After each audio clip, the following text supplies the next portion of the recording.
ATI Chapter 3, Neurologic Diagnostic Procedures, page 17 in Med-Surg.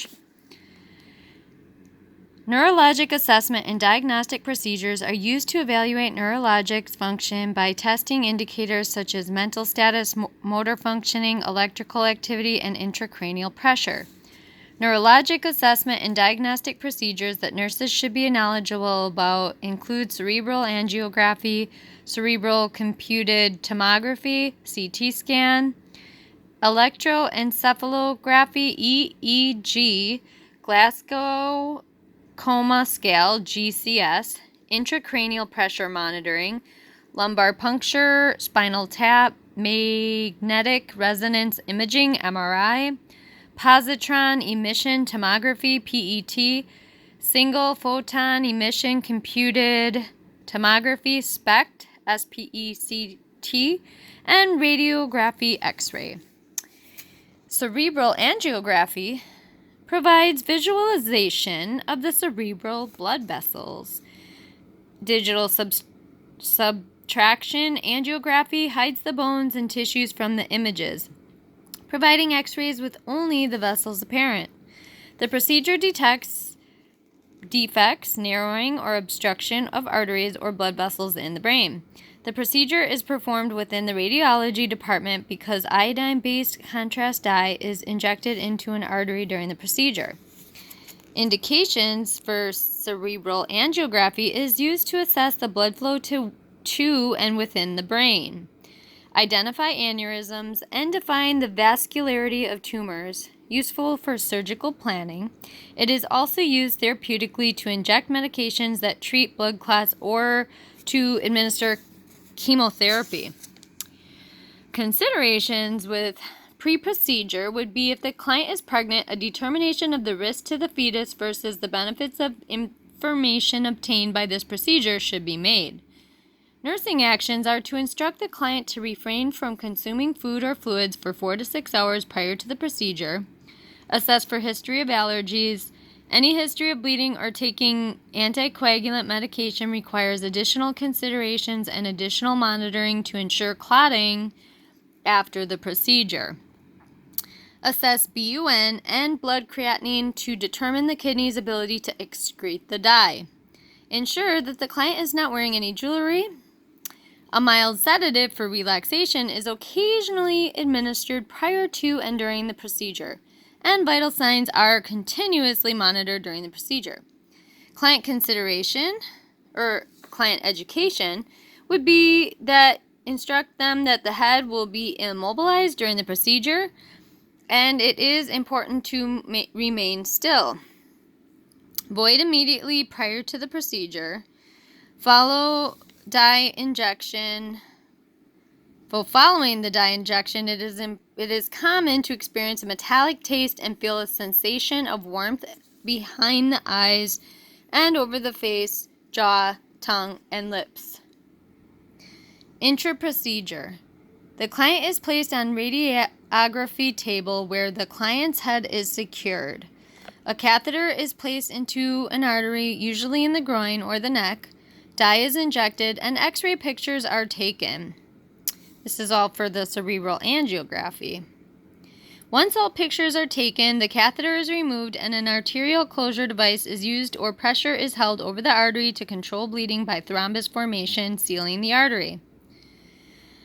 Post-procedure nursing actions are to closely monitor the area to ensure that clotting occurs.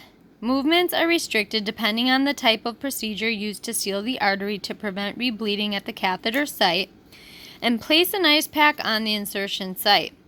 Complications are that there is a risk for bleeding or hematoma formation at the entry site. Nursing actions are to check the insertion site frequently, check the affected extremity distal to the puncture site for adequate circulation, color, temperature, pulses, and capillary refill.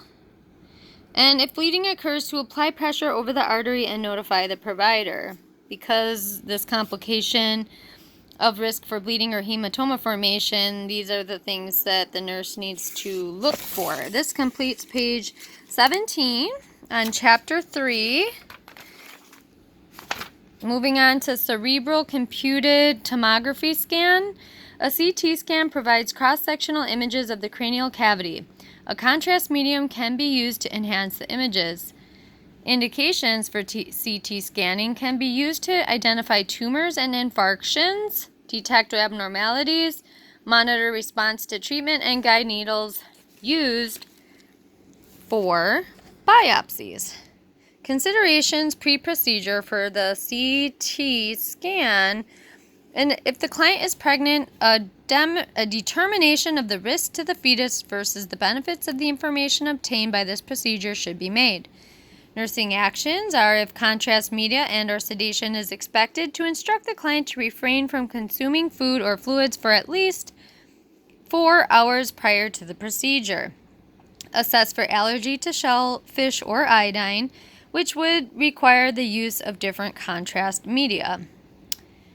Assess BUN and creatinine because contrast media is excreted by the kidneys. Because this procedure is performed with the client in a supine position, placing pillows in the small of the client's back can assist in preventing back pain. The head must be secured to prevent unnecessary movement during the procedure. And this is during the CT scan. Ensure that the client's jewelry is removed prior to the procedure. In general, clients should wear a hospital gown to prevent any metals from interfering with the x-rays. Intra-procedure, so during, the client must lie supine with the head stabilized during the procedure. Although CT scanning is painless, sedation can be provided. Post-procedure CT scan are that there is no follow-up care with the CT scan. If contrast media is injected, monitor for allergic reaction and changes in kidney function. If sedation is administered, monitor the client until stable.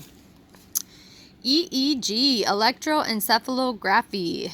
An EEG is a non-invasive procedure that assesses the electrical activity of the brain and is used to determine abnormalities in brain wave patterns. An EEG provides information about the ability of the brain to function and highlights areas of abnormality. Indications for an EEG would be that they're most commonly performed to identify and determine seizure activity, but they are also useful for detecting sleep disorders and behavioral changes. Considerations would be pre-procedure. Nurses should review medications with the provider to determine if they should be continued prior to the procedure. Client education would be to wash the hair to eliminate all oils, gels, and sprays. Stay awake prior to the test. Being sleep deprived provides cranial stress, increasing the possibility of abnormal electrical activity, such as seizure potentials, occurring during the procedure. This is what they want to look for. To stimulate electrical activity during the test, you might be exposed to bright flashing lights or asked to hyperventilate for 3 to 4 minutes. Avoid taking any stimulant or sedative medication 12 to 24 hours prior to the procedure.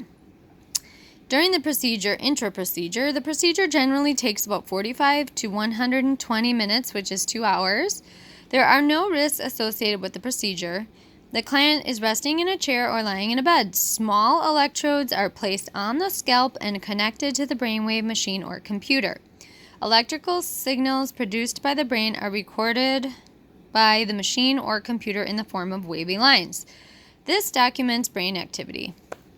Notations are made when stimuli are presented or when sleep occurs. Flashes of light or pictures can be used during the procedure to assess the client's response to stimuli. The post-procedure EEG is the client education that they can resume their normal activities and routine. This completes page 18 of Chapter 3 ATI.